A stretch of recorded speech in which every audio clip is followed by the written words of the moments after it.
Welcome to PNRShow Season 3, Episode 5, Stolen XOCOVESA. No!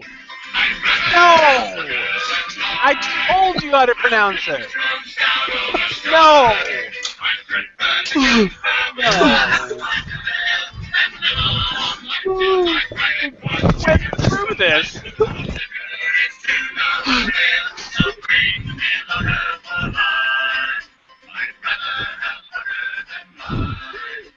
Welcome to the Uneducated Show. Jeremy Also sets it known up and I spike it. Also known as the Pine of No Return Show. Tonight, we go Keith for the south win. of the border for our beer, even though it comes from the Americas. But it's a south of the border tribute. And we talk about the least desirable cities to live in the country. Could it be that one of our very own PNR show hosts lives in that city? Lies. Maybe. Oscar nominations come out today, and dildos. But first, you may notice that I'm wearing an I shaved. tonight. Oh, that's right. Oh, you look good too. Yeah, good evening, boys. So, quickly get out of the way, this is not like Keith's little, wear a wig or a funny hat thing to start out the show. I have an eye infection. So, eye patch it is. When you shove an apple in your eye, you're I going was to get an originally infection. not going to do the show. I was told not to stare too long at a computer screen, but I remembered that we had a leftover eye patch from a Halloween costume, so here I am. Yay! It suits you. Thank you. Thank you. I appreciate it. We're not going to dispense too much with the banter, or we're going to dispense with banter. We're not going to continue on because we've got a lot of topics to cover tonight, and we're going to do a shot and a beer. So each of us has brought whiskey to the table this evening, which we'll talk about in a moment, and we will also all be drinking from the Stone Brewery, which we've enjoyed some of their brews in the past. We're going to be enjoying some of their XOCOVESA. That's what I said. XOCOVESA. XOCOVESA. It's a stout brewed with cocoa, coffee, peppers, vanilla, cinnamon, and nutmeg. So they just threw every little piece of shit they had lying around in it, didn't they? Kitchen sink. It says it's for the holidays and the new year. I still have people wishing me a new year, happy new year, so I guess we're okay to drink this. Dude. Hey, Did you guys smell this? Holy shit. Oh my god, it smells like heaven. I have a question. Yeah, if heaven lives on a pepper. How Look at that. long into the new year do you go before you stop wishing people a happy new year? A day. Whoa. Day. It's Get been off my my lawn! It's been my experience. It's like If you haven't First seen the first Monday back to work. yeah, the first time you see someone in the new year. that's your Happy New Year opportunity. Now, if you don't happen to see someone for a month, I suppose you can do it through the month of January. After that, you're an idiot. Yeah, I think. Yeah, after, then you're into Valentine's Day already. Yeah. so, all right. So we've uncapped the Stone XOCOVESA, and wow, it just smells like a cup of coffee. I smell You're gonna love pepper this. above this. Everything I smell else. the vanilla I s- too. I really do. Yeah, I'm getting all of the the vanilla, the peppers, the cinnamon, and nutmeg all wrapped into one. Oh my God, this is just insane. All right, so now when you do a shot and a beer, guys, I'm not familiar with this. Do you do the shot first, or you do the beer first? No, No, we're we're not I'm doing a drinking. shot and a beer. We're doing the beer, and then we're doing the whiskey. All right, so let's pour this out. This, oh my God, it's pouring like chocolate syrup. So excited. It's thick and viscous. So now we have done Viscous. on the show the Wow. Arrogant Bastard, I believe. So this is kind of an interesting beer. Yeah. It's kind of what? The this was a homebrew competition winner, and It was. There's a good history behind this. yeah, and Stone brewed it, and it's their take on or I guess the homebrewers' take on a Mexican hot chocolate. Have you ever had Mexican hot chocolate? No. It's it comes in this like chunk of chocolate and stuff, and you put it in a blender with hot milk and blend it up. That's how I've seen it made. Of course you do. And it is kind of spicy and chocolatey and a little bit sweet. It's really interesting stuff. So this is their take on those flavors. It's got a hell of a head, I'll say that. It does. So 8.1%, 50 IBUs. Terribly exciting. And, This was. I guess they brewed this last year, and everybody loved it. And so it won this homebrew competition that they had. This guy, Chris Banker, was his name. So actually, a sanctioned event from the American Homebrewers Association. He won. Stone brewed the beer. People loved it and demanded it, so Stone brought it back. And actually, this is one of the beers that Stone opened up with in Germany. They brewed a couple of their normal beers and this one. So when Stone first started pouring beers in Germany at the beginning of December, XOCOVESA was one of those. So that's a pretty high honor, I think, for a beer to do that. So congrats to Chris Banker on his success with this. If this is going to have, if this beer matches the history I've had with mocha stouts, well, I will be well cleaned out. If your eye patch didn't get out of work tomorrow, then this beer will. I did choose 12-ounce bottles, not 22-ounce bottles. I didn't even know Stone made a 12-ounce bottle. That's the tiniest, cutest little Stone ever. I've only seen them in the big bottles. Oh, we get lots of 12. They have an amazing milk stout that they sell in 6-packs now. Really? I mean, we only get we get a lot of Stone out here, but it's all in the big bottles. All right, ready for this? Yeah. Let's do it. All right. I've been ready. Stone XOCOVESA. Prost.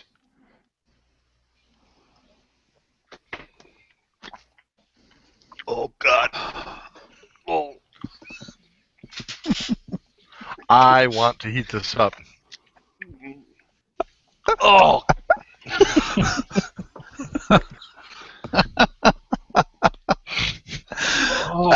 Rob goes last. Rob goes right because he's got to drink it. Right, yeah, he's glad he brought the whiskey. he's not going to drink any more of it. He's throwing it out. Whiskey, boys. Throwing it out. This is really tasty. Mm-hmm. To me, it smells exactly like Mexican hot chocolate. They got that spice and that little bit of cocoa and cinnamon and nutmeg and a little chili. They nailed the aroma. An unusual texture to the middle of this that totally reminds me of hot chocolate. It's like that thick, creamy texture that's hanging out in the middle of this thing that I didn't think you could do with a beer. That's really cool. And it makes me think that I have a hot chocolate that's gotten cold. I really want to warm it up. Oh my God, it's so good. That is so good. Yeah, I like that. This is one of the beers. It's not too sweet. The chili is not overpowering by any means. It's really a nicely balanced stout, and the spices don't detract from it, which for me is very rare to find in a beer. Mm-hmm. Yeah, I'm with you. Usually when I see spiced on any kind of beer, I run. And I was concerned about this because of that, but it was something I had to try. We had this at the beer party, so I had this only a sample though. I haven't had a whole bottle to myself, but a few weeks ago. But yeah, this to me, a lot of people say a beer is balanced, but when you look at the ingredient list on this and all of the things they have on the label itself, this is probably the most perfectly balanced beer for all of the flavors that they have in it that I've ever had.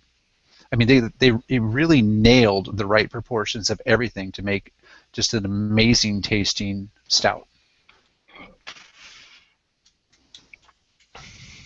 I don't really get a lot of coffee out of it. Did they say it was a coffee stout? Yeah, they didn't mention coffee on it. It was brewed with coffee. Cocoa, coffee. Yeah, coffee's on the label. There's a little bit. There's a hint. It's in the background. It's like a like a mocha that you get at Starbucks or whatever. There's coffee in that, but it tastes like chocolate. There's just a hint of coffee. It's that kind of hint of coffee. Yeah, this is great. I'm going to give it a 9. It's a fantastic beer. I would drink this anytime. I'm going to go along with Jeremy. I mean, I've already said some nice things about it, but and give it a high rating. I'm actually going to give it a 10 because to me this is I like stouts. I really like stouts, and it's amazing the kind of variety of beers you can get out of stouts, especially mocha stouts or coffee stouts. Like IPAs, there's differences in IPAs, but there's not the wide range of differences you get. And this one, like I said, they just nailed it with the balance. It's got nice texture. It's got nice body. And it is dark. You cannot see through this thing. And at 8.1%, it will do the job. I don't get the booze out of it at all. The alcohol's really Yeah. well hidden in it. Yeah, I don't get a lot of booze out of it either, which is actually kind of fun. I really like the smoothness of it. I have no idea how they made this work chemically in a beer. But whatever he was going for, the tribute to the Mexican hot chocolate there, they nailed it. That's a beautiful thing right there. That's a perfect winter beer, really. It's big, it's bold, it's smooth, it's sweet. It's awesome. I'd give it a 9 too. All right, so that'll round us out to. Oh wait, sorry. Oh yeah, we do have one more judge here. We do have one more opinion to get in. We would be remiss if we didn't talk to the Russian judge. Well, yeah, I already added that one up a long time ago. So aside from Rob, it would have been a 9. Rob is talking, but it's not being heard. Yeah, Rob. I don't know if did he mute himself or. I would like to give a review. Oh, okay. I thought that was your way of saying he left you speechless. In a moment, we'll be talking about the passing of the great Alan Rickman, who was I really admire him as an actor. But anyway, I'll talk about that later. But he played a character in the Harry Potter movie, Severus Snape, who was the potions master. And one of the potions that's featured ever so prominently in the Harry Potter series is a potion in which you can drink the essence using hair or fingernails or other body-ish parts of someone combined with other disgusting stuff to actually look like them for a short period of time. That potion was of course known as the Polyjuice potion. And watching them drink the Polyjuice potion through those movies, I observed their reaction as being something particularly loathsome.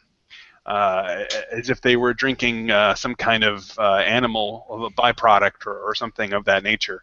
I can only imagine up until now what that must have been like, but now I know because this is Polyjuice potion. This is absolutely disgusting. Well, it must have worked, Rob, because you look absolutely. I lost sight in one eye. Yeah, it's not even a good stout. All of those flavors that these boys are so lovingly touting are actually just really serve to make it muddy and disgusting, and there's really nothing redeeming about this beer at all. And so I will go with the 1. So bad. Don't drink it. Score is a 96, which labels it as a world-class beer. I think the average on Untappd is just a little over 4. So if you actually like beer, this is for you. I love beer, and this is horrible. I like good beer. The Olympic rules of throwing out the highest and the lowest score. No. And go from there. No. Give it a solid 9. Give it a solid 9 and be done with it. Yeah. Nope. So what does that average out to? So, like 8, 9. 3? The average, if we include the bogus scores, it's not bogus. Is 7.25. It's not bogus. 7.25. Hey, that's not bad considering Rob's opinions. It's funny. It's funny, guys, because I think you guys have. It was funny through the first 5 seasons of the previous show and the first 3 seasons of this show. But at this point, it may actually start be wearing thin. No, I think you guys have backed me up in recent years that my palate has actually grown, and I've grown to appreciate beers. Not only do I like more beers than I ever have before, but even beers that I don't particularly care for, I've given high ratings because I've seen what they were going for, and I applaud them for it. And I've done that even recently, maybe within the last week or two. But this is beyond the pale. So, if you're going to applaud me when I branched out, you must also respect my decision when I say that a beer is crap. So mark it down. It's a 1. Yeah. Opinions are like assholes. Everybody has one. Some have 2. All right. Definitely got to get by the the way- most out Their on eye the list. patches. But by the way, sorry, I forgot to say hello to our friends on Alpha Geek Radio. Hi. Channel 3, Alpha Geek Radio. And hopefully you're enjoying this show. So I'm ready to move on to the whiskey, unless the guys are still drinking their beer. Nah, I'm still drinking. I'm savoring this one, and I'm super glad I have another bottle in there to drink. This is going to be poured out very soon. What if you, You know, put this in your beer- whiskey? This beer runs $19 a 6-pack, plus tax and all that crap. Yeah. Sticker price is $18.99. So Wow. I'm glad that it was money well spent, because the entertainment value for Rob's review was worth it. Once upon a time, we had a rule that you had to drink the beer no matter what. I did drink it. That's All still of the it. rule, but Rob won't. It's never been All of it. It's never been It has. Yeah, I we've remember got it on audio. It was scientifically proven You that play you it can for drink the me. beer. You play it for me, and I'll drink that beer. Really? Yeah. So have go it. ahead. Play it. All right. While we go on to the next topic, Keith is going to take a break and find that audio. Great. Great. Keith won't participate in the rest of the show, everyone. All right. Or Rob has to save it for next week and finish it then. Oh. What am I, like 7? put the I meatloaf- triple dog dare you. the No meatloaf whiskey and the until you Brussels finish your sprouts beer. in front of me? All right. So, where do you live? I mean, I live about 50 miles north of Houston. I know that Jeremy and Gary live in and around San Francisco, right? Yeah. Yeah. And Close. Keith lives in near, not in, but near Rochester, New York. I live in Monroe County. I live on the north coast of America. Yeah, there you A go. little town called Webster. It's not a Private coast, town. but that's okay. It is a coast. It's not a lake coastal It's on the town. coast. Yeah, exactly.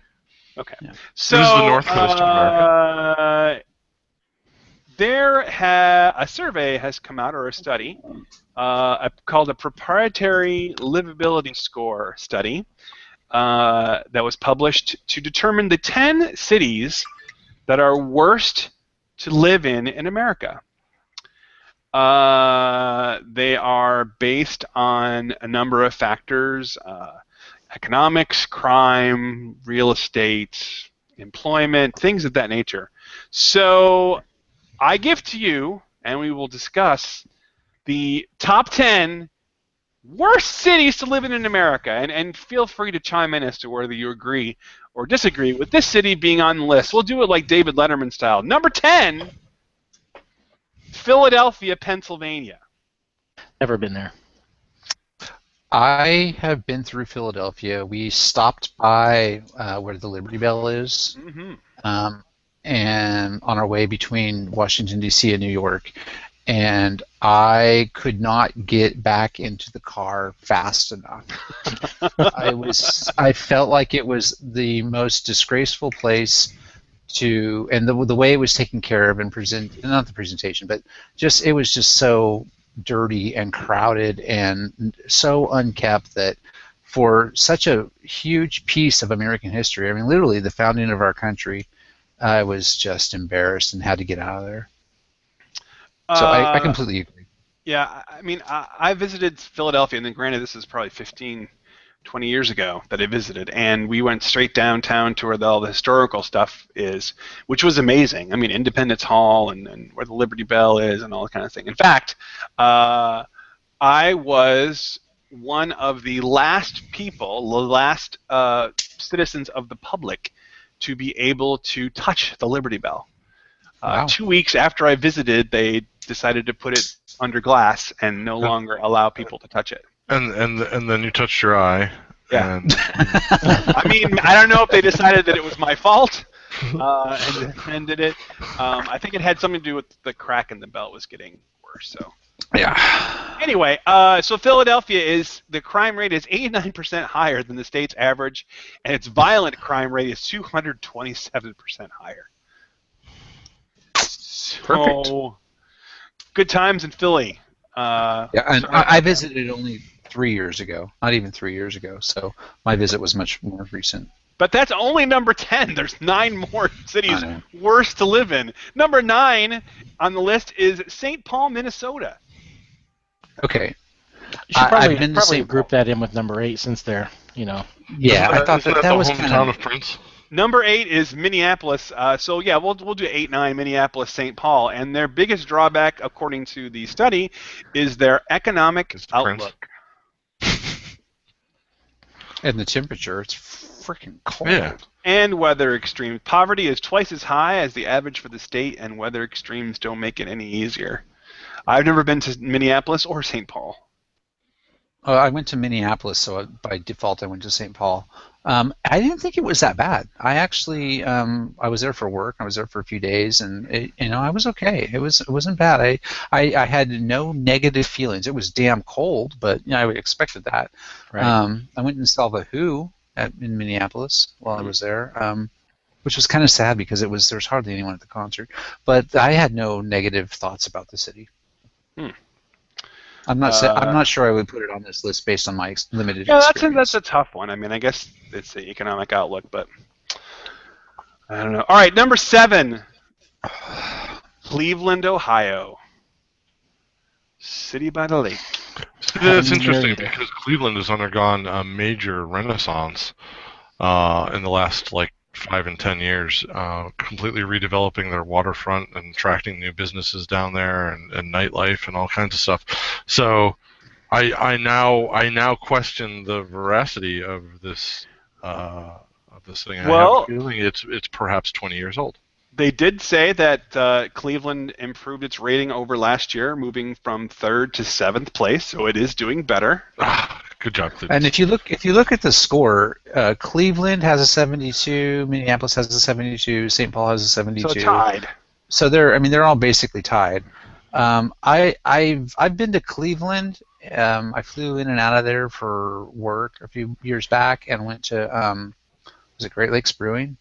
And that was in a really cool spot. And I was actually thinking, this is somewhere I want to come back to and explore. Yeah. A lot of really cool old architecture. Mm-hmm. To me it was, I wish I had my camera. Revitalized what was a factory town that it died with a lot of the other American factory towns, but Cleveland's come a long way in revitalizing that and turning it into something useful. I've been to the Rock and Roll Hall of Fame, and that area where it is located is very cool. Based on the beer I had alone, I would not put Cleveland on the list. I would say it is a good place to live based on beer. I would agree with that. Number 6, a city that's been in the news recently, San Bernardino, California. I don't know much about San Bernardino, boys. What can you tell us? It belongs there. Yeah, I would actually move it up on the list. No.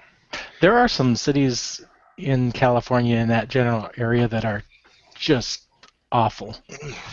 You can't get through them fast enough. Only 64% of the city's residents have completed high school.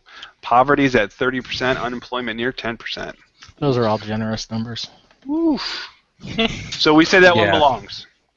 Yeah, that's because everybody just lives on the beach there, or what? Yeah. Oh, it's not a beach town. No, it's not a beach. San Bernardino is way inland. Yeah, it's way inland. It's probably an hour and a half from the beach. So it's right there with Fresno, Bakersfield, and Modesto. They're all just. We need an earthquake. Number 5 on the list absolutely belongs. Then it would be the city of Newark, New Jersey. I lived right next to Newark once upon a time in Union City and commuted in and out of New York every day, and I can tell you it absolutely belongs on this list. Newark. Isn't Most that of where New the Jersey, in fact, Giants belongs play? on that list. I'm sorry, the Giants? No, the Giants play out of the Meadowlands, which is north of Newark. Not very far, but yes, not in Newark. Newark's where the airport is, though, right? Yeah. Correct. And that is the it greatest belongs thing on the about that list. city. All right. Well, the greatest thing Moving about on. it too is their transportation options to get as quickly out of Newark as possible. Port, train stations, ferry terminals, all that stuff there. Yeah, they do make great accommodations for getting the freak out. All right, so now Yeah, the list is about to get personal. Number 4 on the list is a city near and dear to Keith and my heart, more Keith and I than because he works in this city every day. Rochester, New York is number 4. Keith, does Rochester, New York belong on this list? I mean, if you were talking strictly city limits, then yeah, it probably does. It's not got a great city environment. There's very few nice neighborhoods left inside the city. However, if you're talking a suburban metropolitan area, there's no way this belongs on this list. There is some awesome stuff in and around Rochester that clearly is not being included, including a number of great breweries, distilleries, and other lovely things to make you forget where you are. And one of the founders of the HTMH/PNRShow. Damn straight. Yeah. Come on. I need a plaque or something. Yeah. I would say just Not my because house. the suburban area includes Keith, it's probably a good place to live. Yeah, I mean, I think this study is only doing the actual urban city limits for this. Yeah, it's got to be. Yeah. Rochester's, yeah, and especially when you read the factoid they give that Rochester's median income is a paltry $30,000. You can't afford a house in Webster for $30,000 a year, Yeah. so that's... And unfortunately, Rochester is not doing any better for itself. Last year it was 8th on the list, and this year it's 4th. Well, and I agree, they're not. Every inside the city improvement limit project they take on fails, and that's a lot has to do with the leadership of the city itself. We've had a string of really awful mayors surrounded by really bad councilmen, and it's just not going anywhere fast.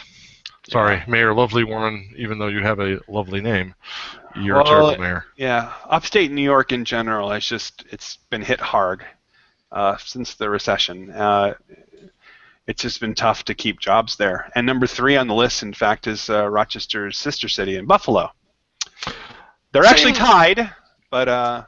exactly the same thing, too. City limits of Buffalo is still not great for living, for people who live there. Yeah. But people who, work in the city and then live in the surrounding metropolitan area, it's great. And it's the same thing for Rochester. So it's whatever rules they use, it's pretty unfair. Number 2, least are the worst cities to live in, Anchorage, Alaska. I've been to Anchorage twice.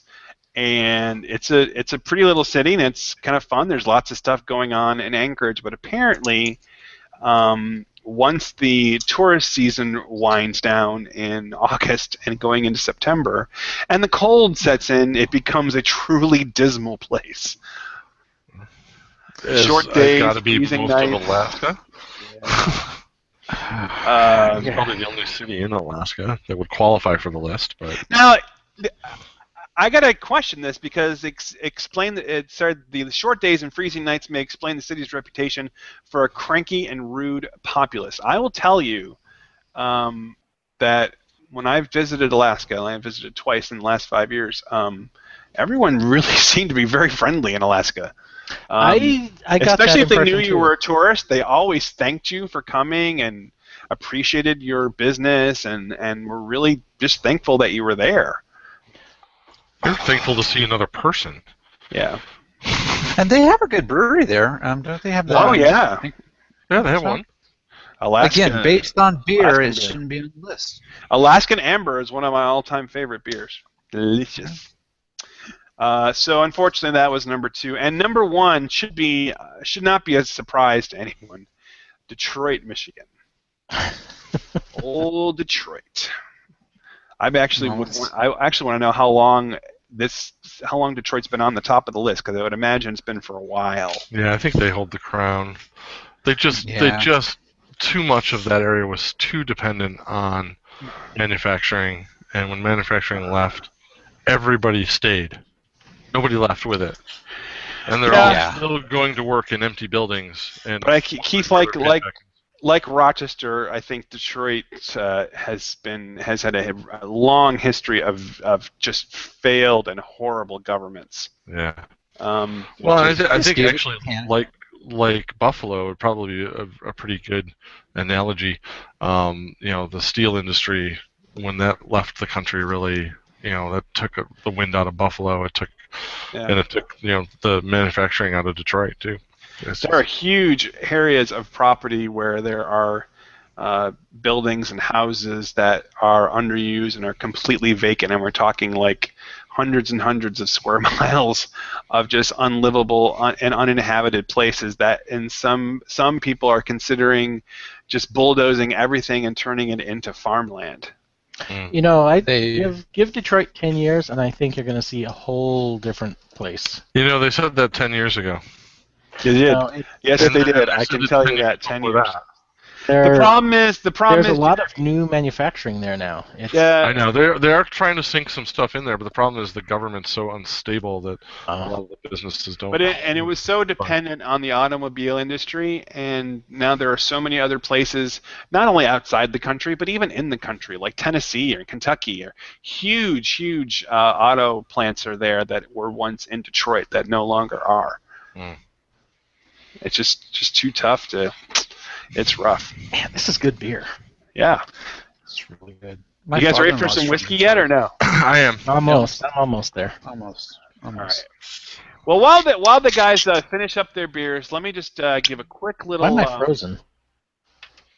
You're cold. Yeah, it's winter. Yeah. While the boys are finishing up their beers, let me give a quick little in memoriam. As of tonight's podcast, we had this last week with the passing of David Bowie, and today another really well-known last week was Lemmy entertainer. Yeah, Lemmy as well. Yeah, this is the first. Was it David Bowie just over the weekend? Yeah. Oh my gosh. Yeah, Lemmy. We talked about Lemmy last week, and then there was Bowie, and now. So let's make it a double. So over the weekend we lost the great David Bowie. Now I was never really a big David Bowie fan, but I totally respect and appreciate the effect that he has had on music.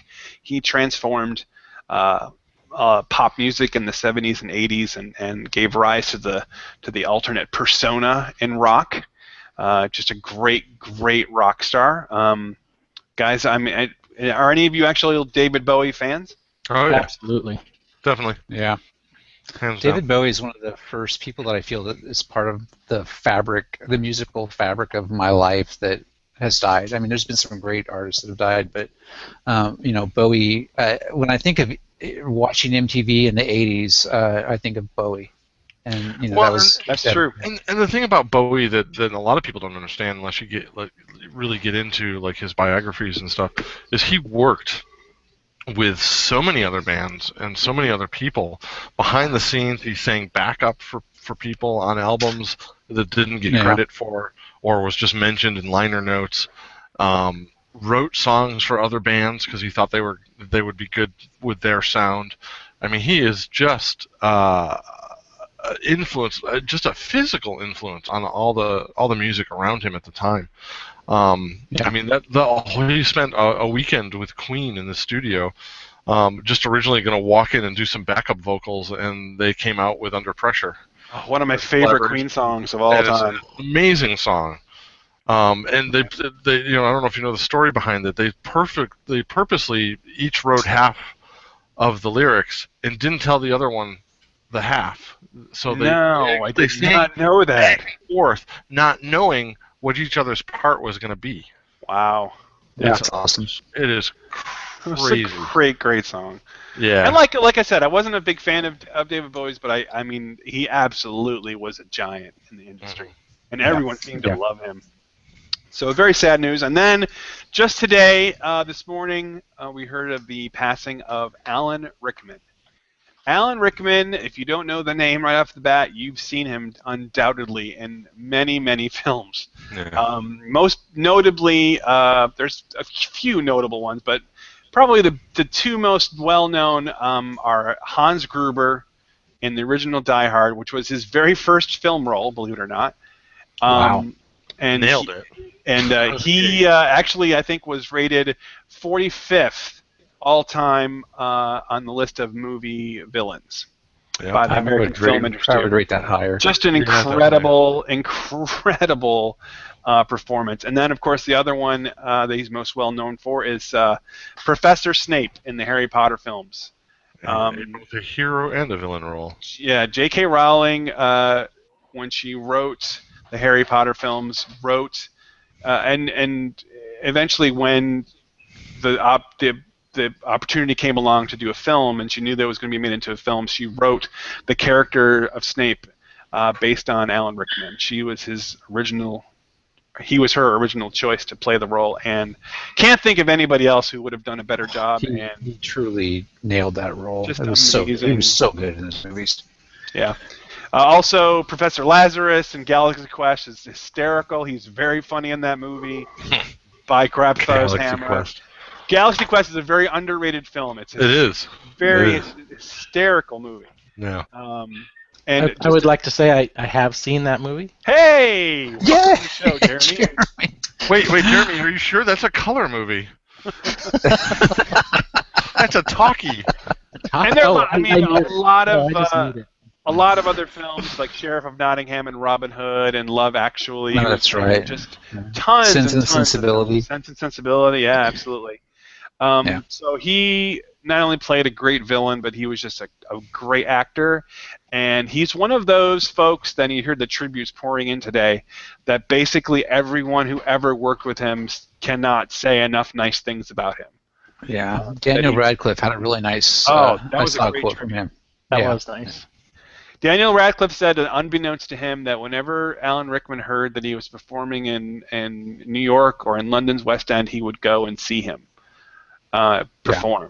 And not tell him, just go because he wanted to be, and he was always there if you needed him for something. I mean, just a great, great actor, and sounds like a really, really good guy. Two phenomenal British talents that were just taken by cancer, and cancer again is just sucks, a big one. Cancer. Yeah, really, really horrible. So, safe home to both of those guys. I think we owe a toast in honor of those guys. Oh yeah, with whiskey. All right, that's a good idea. I got some whiskey. To Ziggy Stardust and Severus Snape. Prost.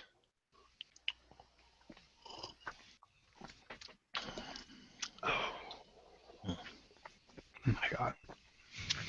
And Scott. So I'm drinking. Oh yeah. All right. So to tell us what you're drinking. What you got there? I got. It's called Angel's Envy, and it's a little bottle that my wife got for me as a gift a while back. It's Kentucky straight bourbon whiskey finished in port wine barrels. Oh, nice. It is 86 proof, and it is so smooth. Super smooth. I have no idea how much it costs. She got a wee little bottle, probably because it was a lot of money. But I've been only sipping this on special occasions, as is every event at the PNRShow. But since it's a beer show, I haven't been sipping it on all of those. But I figured I would break it out tonight. So, beautiful. Angel's Envy. Highly recommend this. How about Jeremy? What you got? I am drinking Lagavulin 16 from Islay. It's one of the smokier whiskeys from Scotland. Nice. Keith? I have something local. You know, you would think from that list that Rochester doesn't produce anything of interest around it. That list is crap. But nestled down in the Montezuma area, which Rob probably knows as the Deadlands between the Deadlands between Rochester and Syracuse. The swamp. Is something called the Hidden Marsh Distillery. Ooh. They're part of a group of, actually, I think that's owned by Montezuma Winery, but there's actually down in there with all that stuff is a meadery where they are doing beekeeping and brewing mead. I think you brew mead. Yeah, you brew mead from honey. And they have taken that same honey and they have distilled it into what they're calling a honey spirit, but I am telling you is the finest whiskey you will taste north of Kentucky. Ooh. This right here, in this lovely color that you can see in my crystal glass here, about 3 fingers worth, is honey, whiskey brewed from honey, distilled from honey. Yum. It is fabulous. The Yum. smells like whiskey. It burns like whiskey, but it tastes rich like mead, and it just coats the throat as it goes down. This is probably the best cough syrup you will ever buy. My friend Eric brought this over for my New Year's Eve party, and I don't know what this cost him, this little thin bottle here, but I am going to find my way to this place and buy myself more of these or a bigger bottle. I'm not sure which. Nice. It is fantastic. Wonderful. This is my favorite thing that isn't beer. All right, so I went commercial, but this little baby of mine is an old friend, Gentleman Jack, Jack Daniel's next step up of whiskey. I've always been a rum and Coke fan. Someone recently introduced me to Jack and Cokes, which I had never had before. Love those. What? And then they said, well, I know. But if they said, if you like Jack and Cokes, You have to remember, American? Rob didn't drink until he was 50. I'm only 44, but that's okay. To Rob, beer tasted like wet cardboard for the first beer, 3/4 of his life. No, listen. So. He still doesn't like beer. I basically stick with what I like. So, rum and Cokes I've been drinking for years and love them. Cuba Libres and all that. So I got introduced to Jack and Cokes, and then they said, well, if you like that, then you really have to try Gentleman Jack. And I have not gone back since. Double mellowed Tennessee whiskey. Gentleman Jack is so freaking smooth. It's delicious. And I prefer Maker's Mark to Gentleman Jack, but Gentleman Jack is good. Yeah, I do like the bite that Jack has. That's Jack Daniel's, yes, has a bite. Gentleman Jack, at least in my limited experience, does not have that same bite. It's much more I'll have to mellow. try that. Yeah, Gentleman Jack is a step up. It's kind of a top shelf. And it's a great blend with Coke. It's pretty good. Yeah. I wouldn't put it in I haven't Coke. had Gentleman. I'll have to try that. Really good. Yeah, really good. Okay, so once again, salutes to David Bowie and Alan Rickman. Just thank them for all their work. They left behind a great, great legacy.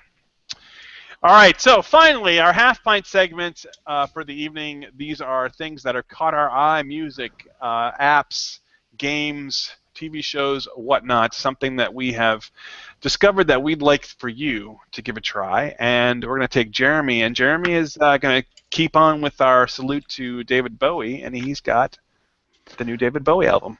Black Star. Black Star is David Bowie's latest and last album. And apparently he started recording it a year ago, and it was finished. And they were just kind of hanging on to it. And my opinion is it was because he was waiting until... Yes, it actually is. I think he knew, yeah. It was pretty quiet, but I think they knew he was terminal. It sounds like he shared it with a few people. He shared it with the producer of the album, and most people didn't know. No one knew he even had cancer. It's right. And this is just, it's a powerful album on its own, and when you look at it as his Requiem, it's amazing. Yeah. And how many people do that? How many artists have written their own Requiem? Yeah. That is interesting. It's amazing. It's available on Leave it to Apple Bowie. Music. I listen to it. It's definitely it's not. I mean, if you're used to the stuff that's commercial from Bowie, this is not gonna. You'll be surprised. It actually replaced the new Adele album as the #1 album of the week, regardless of what you think about Adele. That is quite an accomplishment, and well deserved. And sad to see him go. Really, it's really remarkable the way he ended his life, considering the way he lived his life. He was such a showman, and he's going out with a show. He's a showman, but as it turns out, he was very private. Yes. Not only about his cancer, but just about regular stuff in his life. He was his personal life was private, but he was a showman to the end. I did not find out until after he passed away that his son, Duncan Jones, is a director, and directed one of my favorite small sci-fi movies of the last 5 years, and that's Moon. Moon is an amazing, amazing film, and that's David Bowie's son. Right on. Cool. So anyway, Gary has a TV show he'd like to tell you about. This is one of my wife's favorites, actually, Gary. Yeah, so the Goldbergs, it's an ABC show. I think it's on right after Modern Family.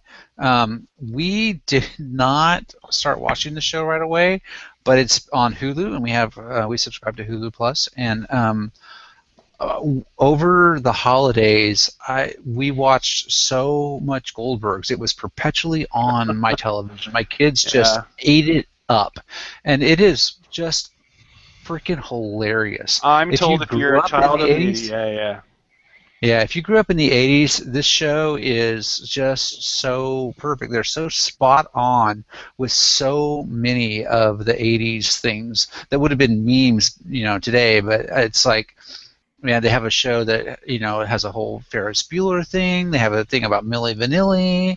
They have, all this, just so many different things. It is absolutely a hilarious show. And one of the things that's cool about it is he kind of starts off the show with there's a little bit, and then the narrator, who is God, he's been in so much stuff, but he's plays a little bit part in Agents of S.H.I.E.L.D. It's Patton Oswalt. That's it. Yeah, that's his name. Yeah. Sorry, the booze were getting to me. He'll say it's September 1980 something, and they never really say the year, and so they're kind of mixing it up. So they're not going like in specific chronological order, but it's pretty funny. So it's about a family. It's based on a real family, written by the guy Goldberg who created the show, and who is also tied into another PNRShow favorite. The guy that wrote, his name, again, because of beer slipping my mind, Ready Player One, they did Fanboys together. Yeah, Ernest Cline. They did Fanboys together. So it highly recommended. If it's a good tune out. Love the 80s and just sit back and laugh. It's just the mother in that show is hysterical. Yes, she was. I forget the name, her name as well, but she was on Reno 911. She's a great improvisational actress, and you've seen her in a lot of stuff. So funny. Cool. Yeah. So my pick for the week is also a TV show, The Expanse.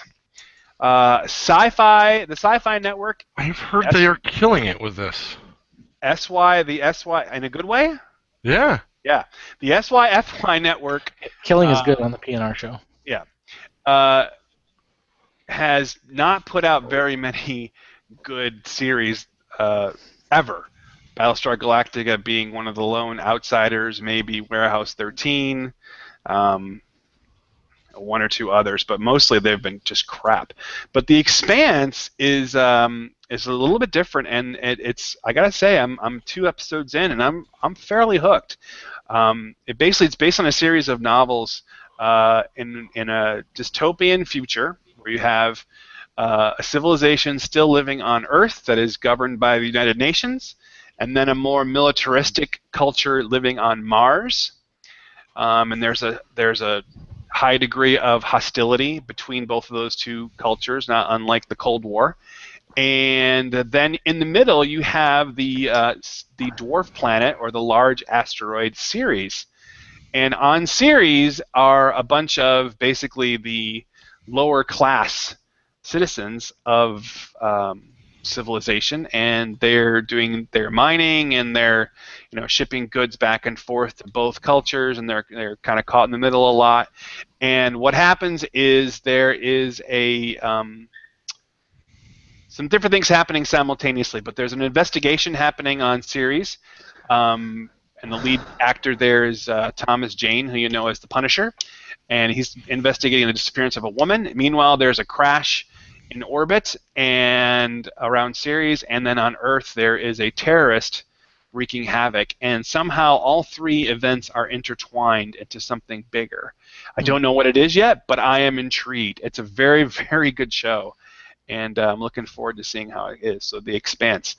Incidentally, I've been talking about it for a couple of years now.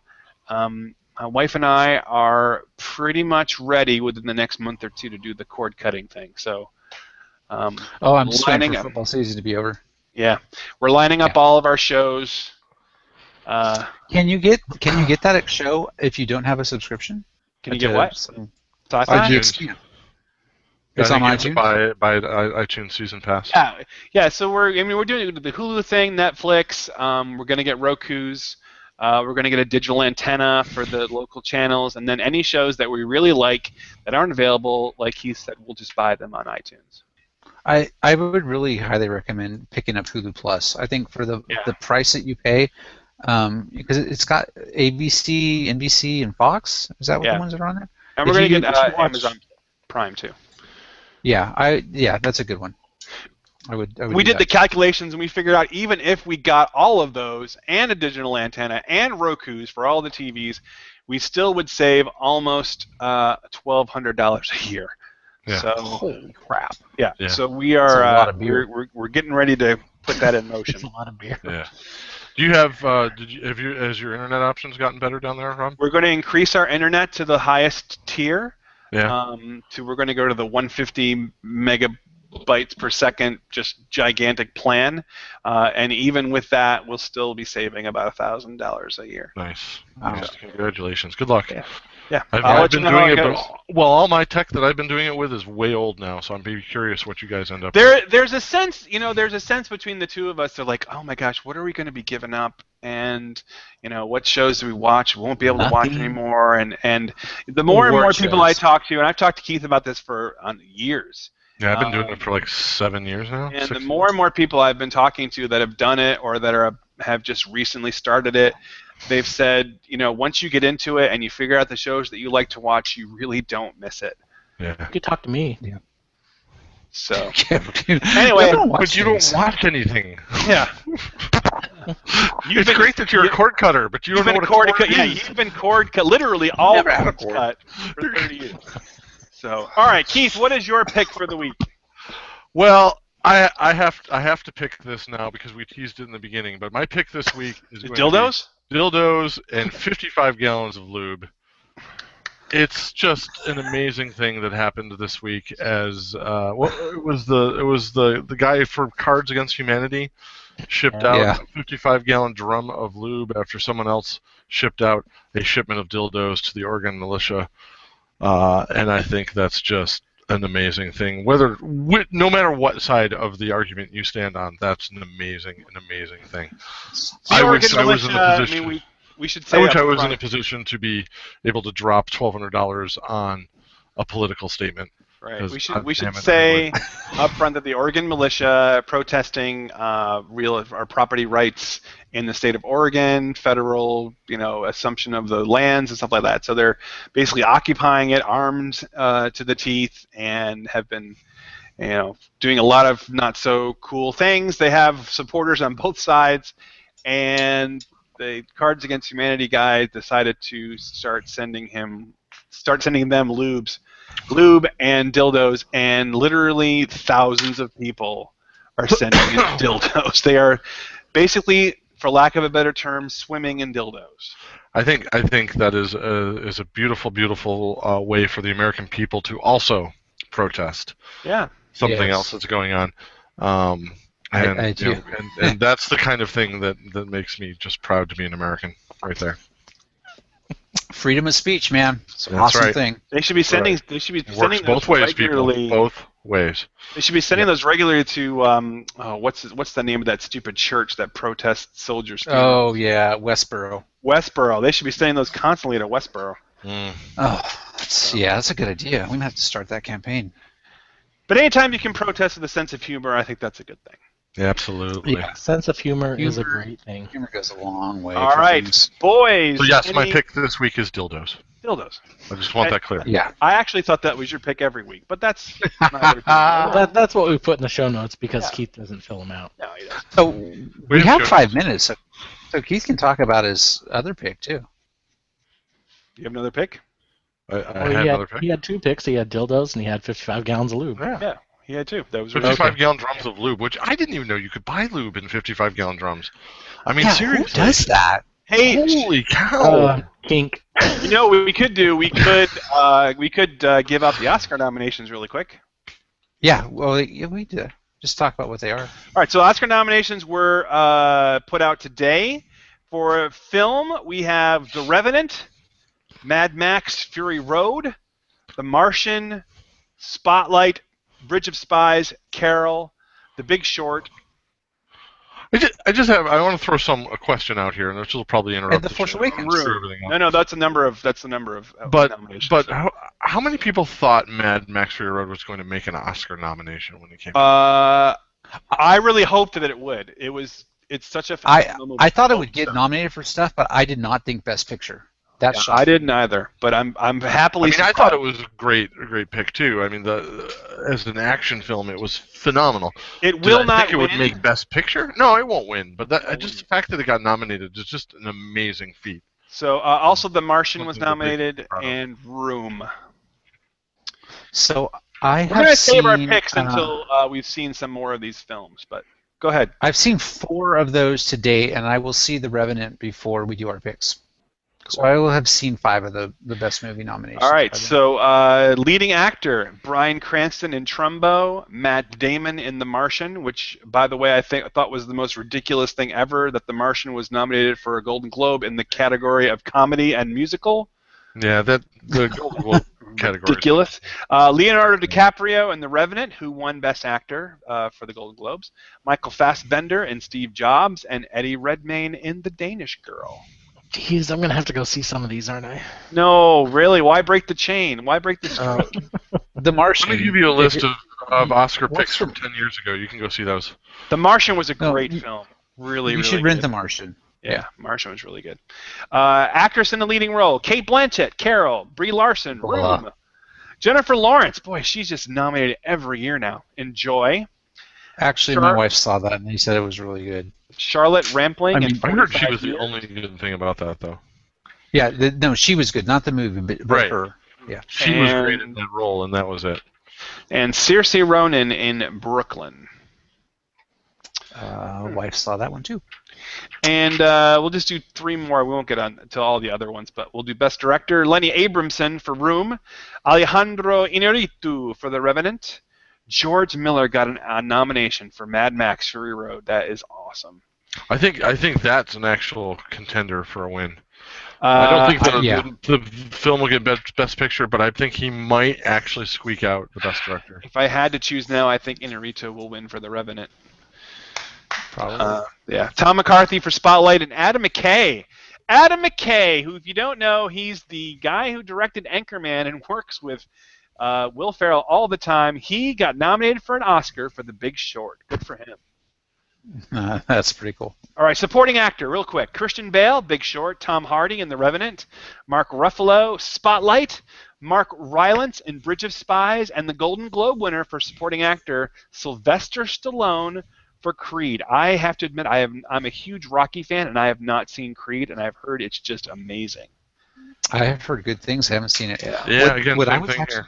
I like Rocky. I was surprised that one of the guys from Straight Outta Compton did not get a Best Supporting Actor role. That's one of the big controversies this year is that no minorities were nominated. Well, I saw this list this morning, and before I went on any kind of social media, I saw this and I was like, huh, that's kind of. I was actually surprised myself, and I'm not going to get all political and stuff, but I mean, to me, I've seen that movie and I've seen a few of these movies, and I'm truly surprised. I really am. Yeah. So. All right, and finally we have actress in a supporting role, Rooney Mara for Carol, Jennifer Jason Leigh in The Hateful Eight, Alicia Vikander in The Danish Girl, Kate Winslet, another perpetual nominee, in Steve Jobs, Rachel McAdams, Spotlight. So some interesting picks. I mean, some interesting movies this year are nominated. Star Wars did get 5 nominations, mostly in special effects, but shockingly, John Williams did not get a nomination for Best Score for Star Wars. He did. No. I was told he did not. I mean, let me look down, but I was told he didn't get it. That's screen. It's showing John Williams. Oh, John Williams. No, I'm sorry. Yep, he did. I apologize. They were saying this morning on the news that they were shocked that John Williams didn't get one, but maybe they just missed it. They must have missed it. Yeah. Yeah. That's what your so- Houston news gets you. Rochester news didn't miss that. That's what I'm saying. And you know what surprised me is Mad Max Fury Road got a number of nominations. Yeah. It got I was several. I really- mean, it's not leading, but it got a lot. I was really, really hoping that Charlize Theron would get one for Best Supporting Actress, but Yeah, I would she was pick so her good in over. that movie. She was so good in that. Well, you know Kate- what Kate is going to Winslet happen will is go. they're spinning her off, and they're not going to be Mad Max movies anymore, but there's going to be movies with her in that same Furiosa. world. Yeah. So I think she's going to end up with a a leading actress. Well, George Miller just went on the somewhere. record that says he's not doing any more Mad Max film because they're too hard. But it's seeing that it made as much money as it did is hard to see that someone will not go back and make another Mad Max. He'll do what J.J. Abrams is doing and produce them and be involved and stuff like that. Absolutely. That's He'll have a not a controlling bad thing. hand without the day-to-day operation of it. Oh my gosh! Yeah. If you have not seen Mad Max Fury Road, go out and rent it right now. It is such a bug nuts, crazy, but awesome film. I haven't seen it on at home. I saw it in the theater, and I'm a Oh little my worried God, that it's not going to so good. But I was actually quite blown away. Yeah, by we that movie, watched so. it at home. We watched it on pay-per-view one night. It was great. Okay. Anyway, so we are at our designated stopping time, at least according to Gary's watch. So, gentlemen, any closing thoughts before we give this one to the annals of history? Get Black Star. If you like beer, get Stone XOCOVESA. If you like spirits, come to Rochester. If you like pina coladas, And going out in the rain. If you don't know me by now, you will never, ever, ever know me. Ooh. All right, let's play the music, Keith. Stop drinking. But I can do both. Let us know if you like the show. Send us contacts, all those lovely places. PNRShow@gmail.com is the best way to do it. Or any one of the ones we've mentioned countless number of times. We'll be back next week.